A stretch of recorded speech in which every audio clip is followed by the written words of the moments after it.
Tout de même, il se trouvait encore plus joueur qu'inverti, et de temps à autre, à la pointe du jour, il se risquait jusqu'au Savoie. Il parvenait fourbu au 7e, par l'office, haletant, les yeux encore écarquillés.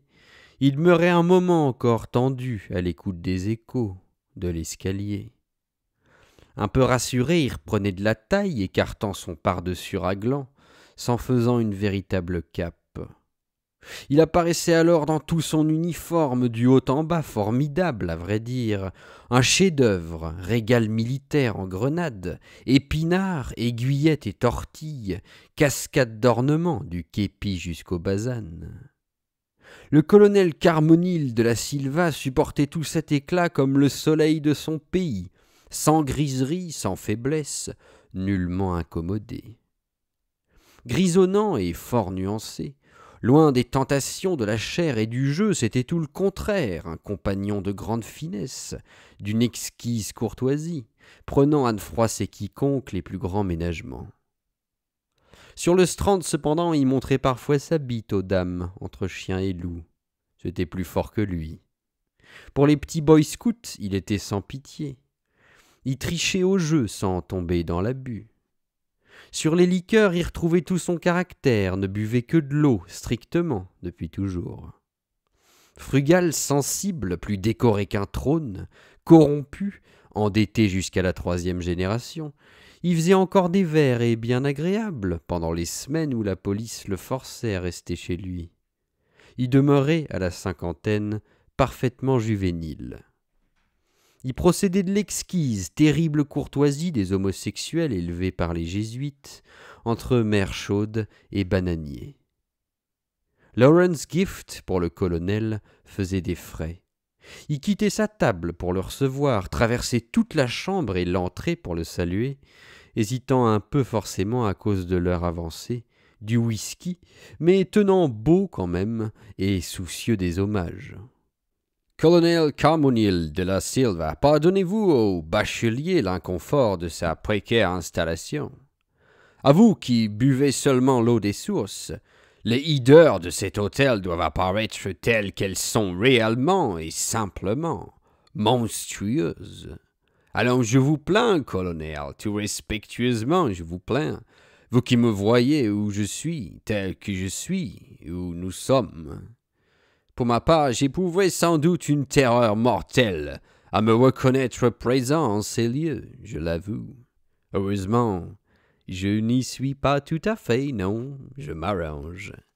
Je m'empoisonne, vous le voyez, contre tant de laideur, moi et tous ces convives qui me viennent je ne sais d'où. Vous me donnez, colonel, de grands témoignages d'affection et de dévouement. Je sais quelles difficultés vous éprouvez à parvenir jusqu'ici. La guerre ne vous rend pas inhumain, colonel Carmonil da Silva. C'est le miracle de l'amitié, je le dis. Si nous demeurait un seul gentilhomme comparable à votre seigneurie, alors, capitaine, je jurerais que la guerre ne nous a pas tout pris, et que les temps des plus humains reviendront. C'était à peu près le ton de la rencontre. Borochrome en sourdine pianotait dans un coin. Et puis le capitaine entraînait Da Silva dans la salle de bain, et je soupçonne fort qu'il s'y faisait tailler, tout loquet mis, une fameuse plume.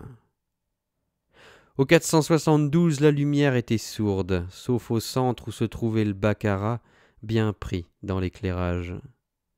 Le capitaine, sur tout ceci, prélevait un petit service de 10%, je l'ai su par la suite.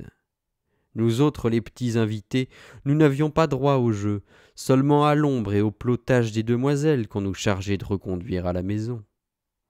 Bijou, pendant que la fête battait son plein, allait se renseigner d'un étage à l'autre. Cantalou n'aimait pas ça.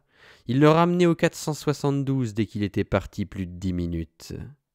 Tout de même, il avait trouvé moyen de proposer ses petits sachets aux Américaines du 3e étage, celles de la revue Galloway qui s'enfilaient plein les narines. Si je te revois seulement un cours faire du gringue à ces punaises, tu vas voir le bel ascenseur que tu vas prendre. Il l'aurait fait. Moi, je me doutais bien qu'il se passait un drôle de trafic en plus des rombières du Tapin. C'était l'évidence, à force. Mais quant aux détails, j'osais pas trop m'avancer.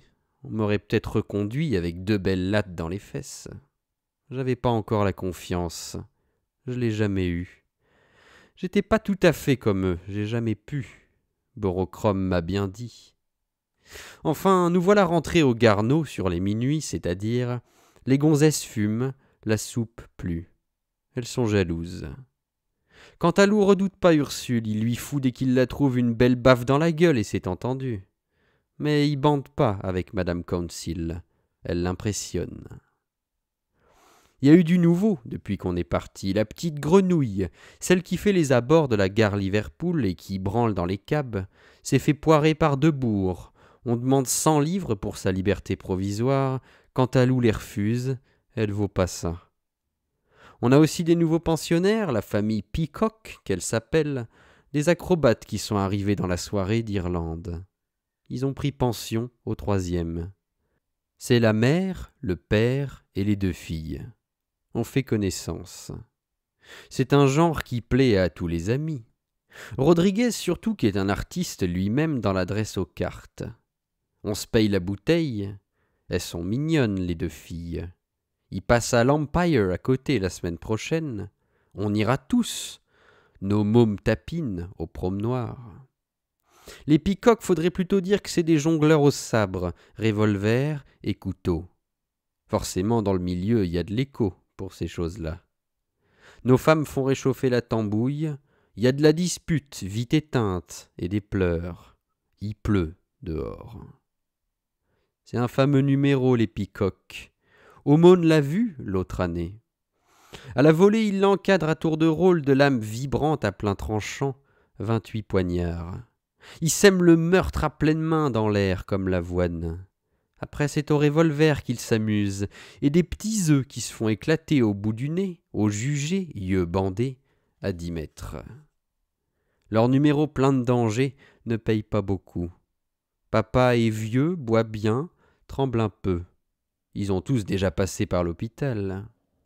Pas un dans la famille qui n'a pas déjà sonné profondément celui qu'il aimait davantage.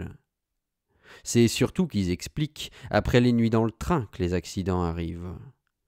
Ils étaient si excités tous autour que j'ai pas pu m'empêcher de leur dire que si des armes ça les tracassait autant, ils pouvaient toujours s'engager. Ils auraient des vraies armes et de l'adresse à profusion. Ma remarque, forcément, ça les insultait. Le dîner a mal fini. Ils m'ont tous traité de bavure et de cocu. C'est vexant qu'Angèle, elle s'en faisait pas beaucoup à mon propos. William, à ce moment-là, y vivait encore. J'ai été lui demander conseil, je me fiais pas aux autres. Oh, va toujours la voir, fais pas le jaloux. Si c'est une vicieuse, tu l'exciteras, c'est tout. Mais va lui demander du pognon, ça c'est d'un homme. Il avait bien conseillé.